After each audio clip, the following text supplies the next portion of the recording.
Hello, and welcome to the Everyday Business Problems Podcast. I'm your host, Dave Crysler. Each episode, we talk to business leaders and subject matter experts to learn about the challenges they've overcome and the challenges they still face. You'll hear fresh insights, real talk, and get inspiration to grow your business.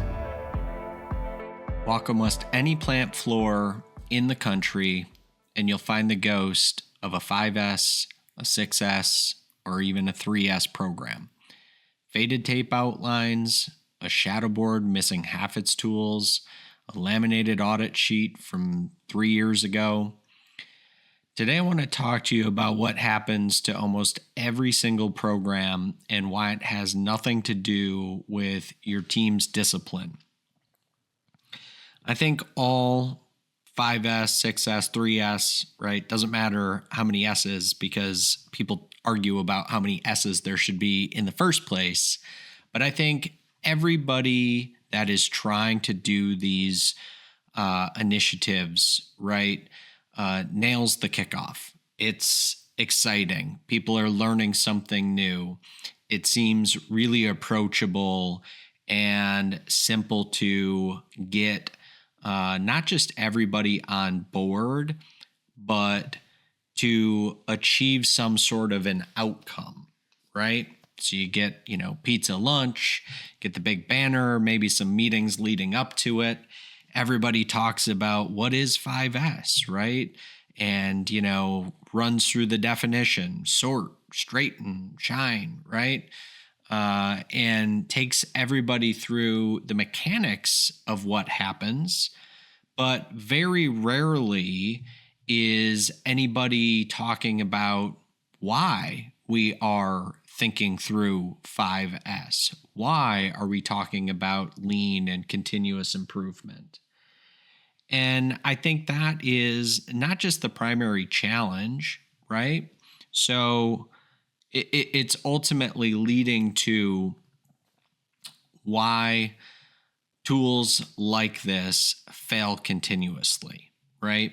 Maybe the first couple of weeks, everybody gets trained up, you pick out an area, you go out, you do a 5S activity, and everything looks great for the first handful of weeks, right? Everything is clean, everything is standardized, right? And the sustainability part of it, no problem. So a few more weeks go by, and before you know it, a couple of tools are missing, or, maybe some of the material, setup material for a particular order isn't in the right spot, right? And almost, what I'd say is like, I've never talked to somebody about failing to do the cleanup part of 5S, right? It's like they always call after, some sort of period of time, or I come in at some sort of period of time where the cleanup part worked, but the rest of it didn't work, right? The sustain. And I think, just to dive in deeper into that, right? Why is that, right? Why does something like 5S, 6S ultimately get sold to you as a project? It's because, from a consultant perspective, right? It's easy to kind of sell the activity. It's easy to sell the buzz or the blitz that happens in the lead up and the cleanup effort, right? So project has a kickoff, a deliverable, and an inevitable end, right? So for consultants selling, oftentimes, I'm not saying everybody, but oftentimes consultants selling, lean like to start with 5S or 6S or 3S, right? Because they can sell it to you as a project, right? Hey, let's just 5S one work center, one work cell, right? And so it seems really easy. The scope is tight. There's a beginning, middle, and end, right? So that's what ends up happening. It gets treated as such because from a consultant perspective, right, there's not a lot of, revenue generating activity around the sustain element. They teach you about the tool, right? The framework, they teach you that. And then they kind of leave you to your own devices to make sure that you're doing the sustain, right? You're auditing. And inevitably, the sustain always goes by the wayside because, again, a lot of times the reason we're actually doing this work, the reason we've contemplated introducing lean, continuous improvement, 5S in the first place is because we've not shared that greater vision of like what's driving this to begin with. So it's really easy when that first, hot job comes out and you've got an audit that needs to be done. What are you going to pick? Right? And it's not just, middle management, lower leadership, individual contributors like this, senior leadership gets distracted with that, right? Because if you're doing, 5S, 6S, the way that I teach it, right, you're going to have leadership participating in audits. They're going to be participating in this process. And so if they have a hard time deciding between that hot job that's got to go and doing an audit, and they're struggling with that decision, right? Like what chance do the rest of us have is kind of what I say, right?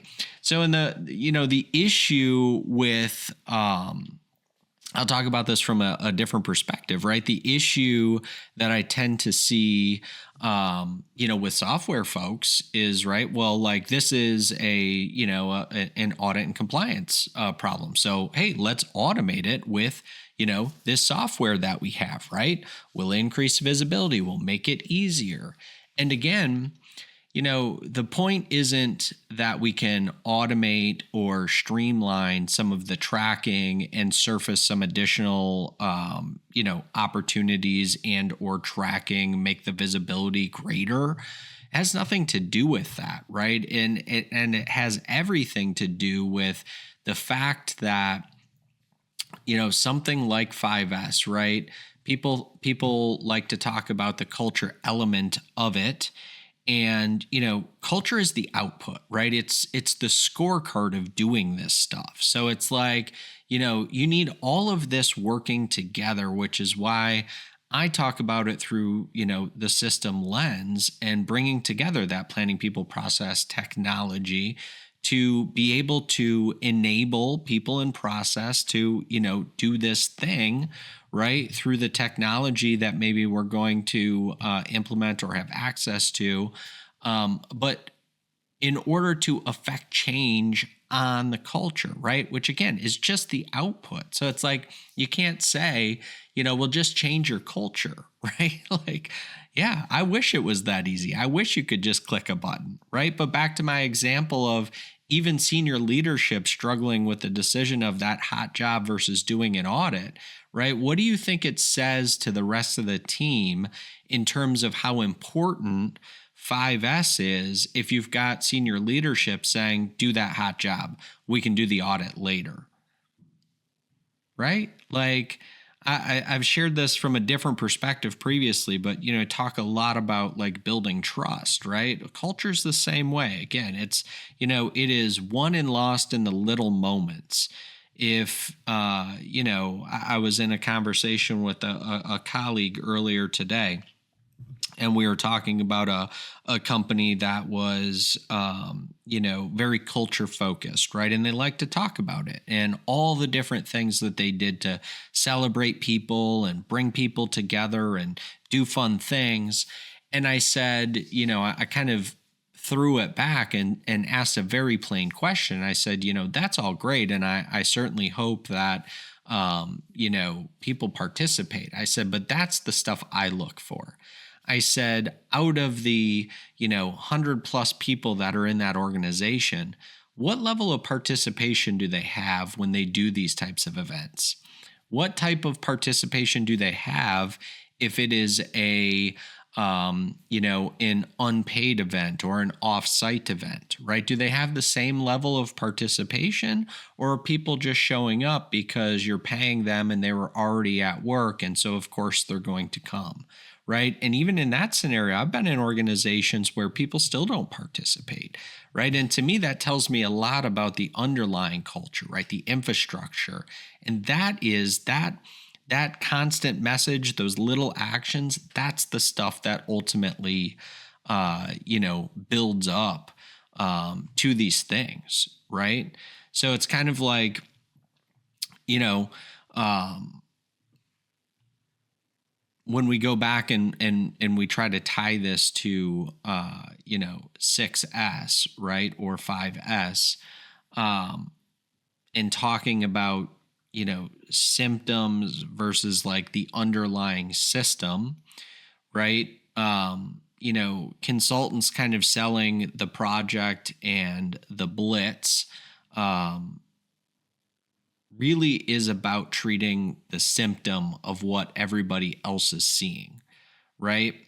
And the root cause, back to this example, the culture example, right? It's like it's the underlying rhythm of what is happening, right? It's the cadence of the system. It's like there's no schedule, and if there is a schedule, it's not followed. Or if it is there is a schedule and it's not always followed. It's like there's an exception for one reason, right? And things do happen. Sometimes things need to be changed, but ultimately it's that cadence and that rhythm. It's the underlying infrastructure, if you will, that creates the consistency with which we can get to an accountability perspective. And I think again that's the real challenge with ultimately any of these things is if we don't have the clarity, it's impossible to be consistent in our actions, and then accountability flies out the window.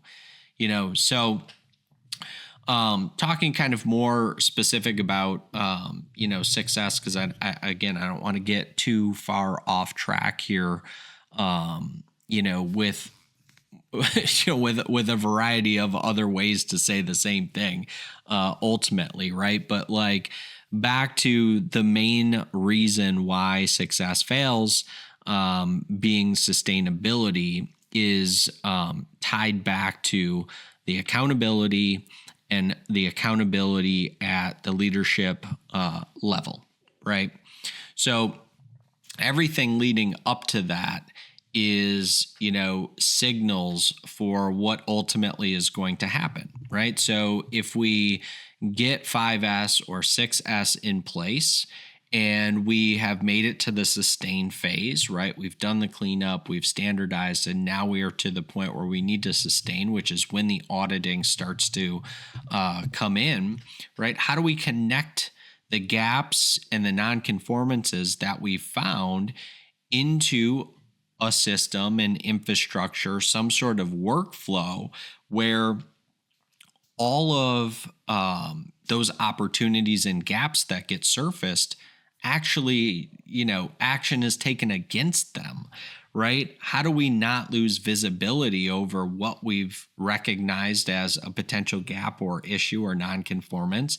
And how do we turn that into an action item so that we can not just close the gap, right? But so that we can grow with the system. Again, it's back to this culture element and how these things ultimately just become, projects, or if you're a, SaaS vendor, you're trying to hawk, 5S or 6S audit software.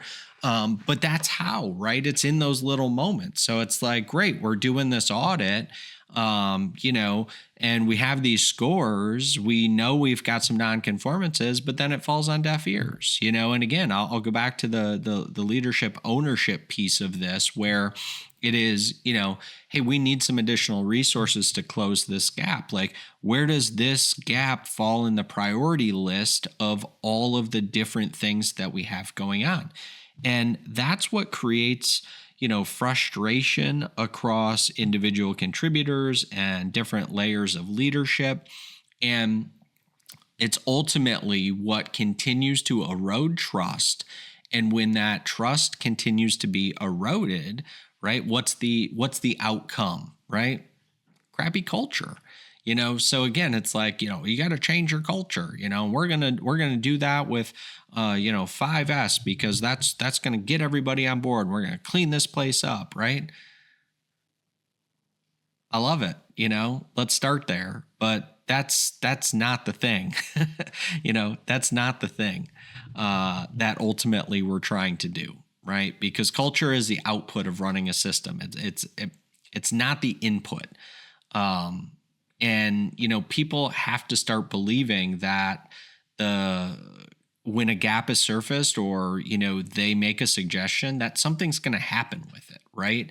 There's an actual end-to-end loop, a workflow built around audit, gap assessment or gap finding, right? Like then some sort of closure to that, or task or initiative, or review in 3 months, right? Whatever it is, to ultimately close that gap, and then next audit, right? Did we close it? Is it still closed? Has another one surfaced, right?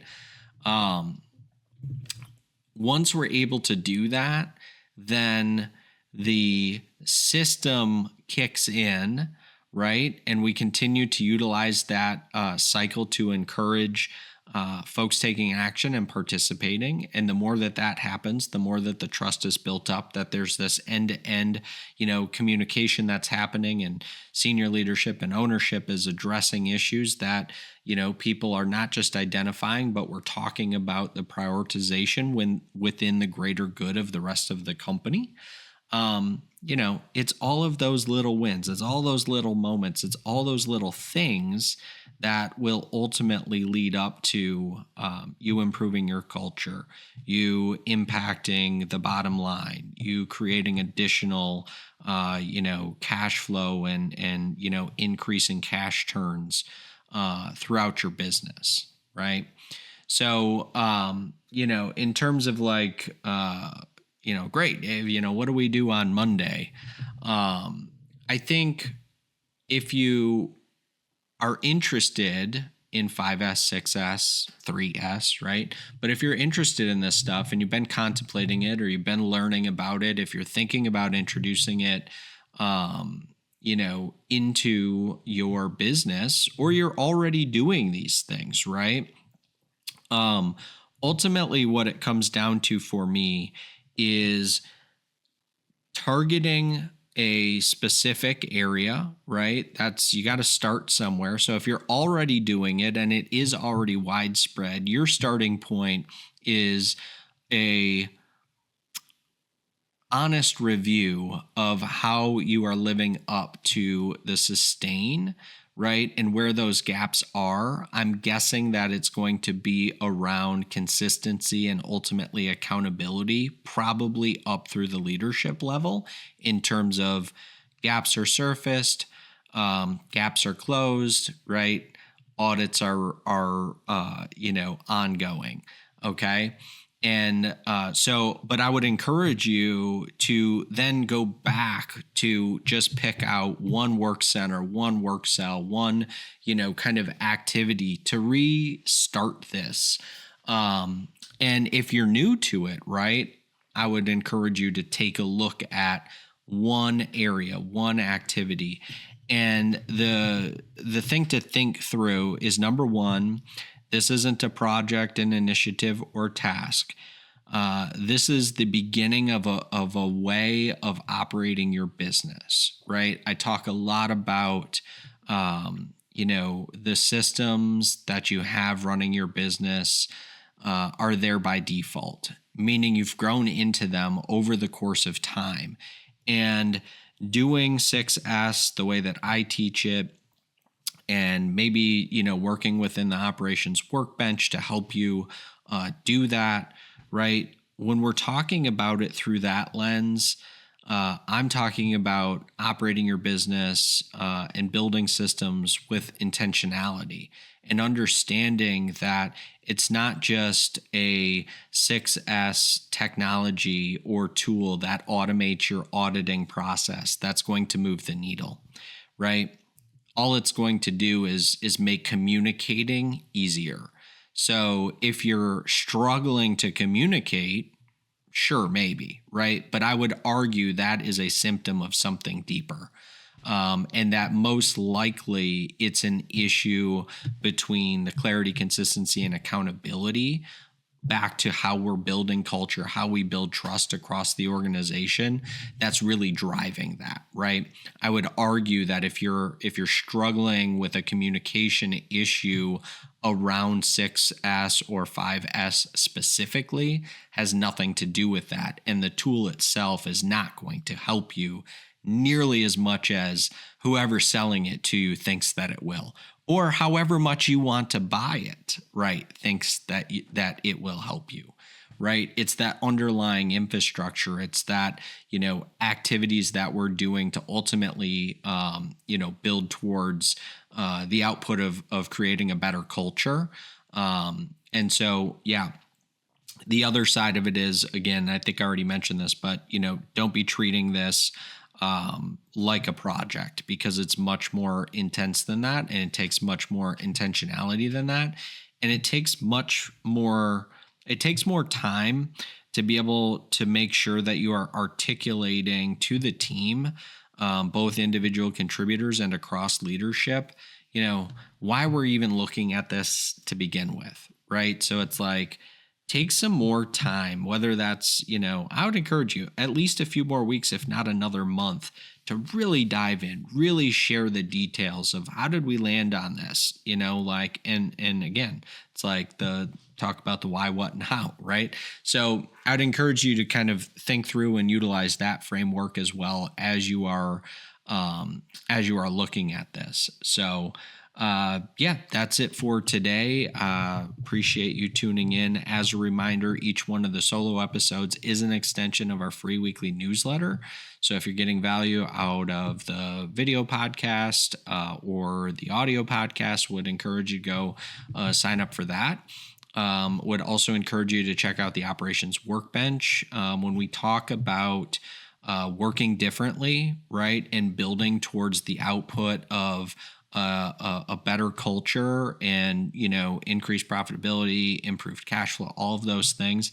That's what the operations workbench was built for, right? So yes, we do have a 6S audit module within the tool, but that has like a very limited scope. And what I mean by that is the whole intention behind including a 6S audit module within the workbench is the fact that we now have end-to-end visibility over gaps that get surfaced, right? So it's not just increasing communication, it is creating clarity, consistency, and accountability in the realm, in this case, of 6S, right? And the workbench is entirely free. You can sign up for it, no credit card. It's not a free trial. You can literally sign up and execute, in this case, 6S audits, with a couple of your work centers. So you can get real value out of this all for free. You don't have to talk to me. You do have to provide an email address because it's gated behind an account. But outside of that, I don't require any other information, and you can literally go on there today, get signed up, and set up your work centers, and you're off to the races. Right. But it is just like the rest of this conversation as much. Was built with much more intentionality to really move the needle and impact your culture, among the other things we've unpacked here today. I would encourage you to check that out and see if you're getting any value out of that. And I'll catch you on the next episode. Thanks so much. Bye for now. Thank you so much for listening today. If we brought you any value, please rate, subscribe, and share our podcast. Also, be sure to connect with us on social media by searching @The Crysler Club. Until next week, I'm your host, Dave Crysler.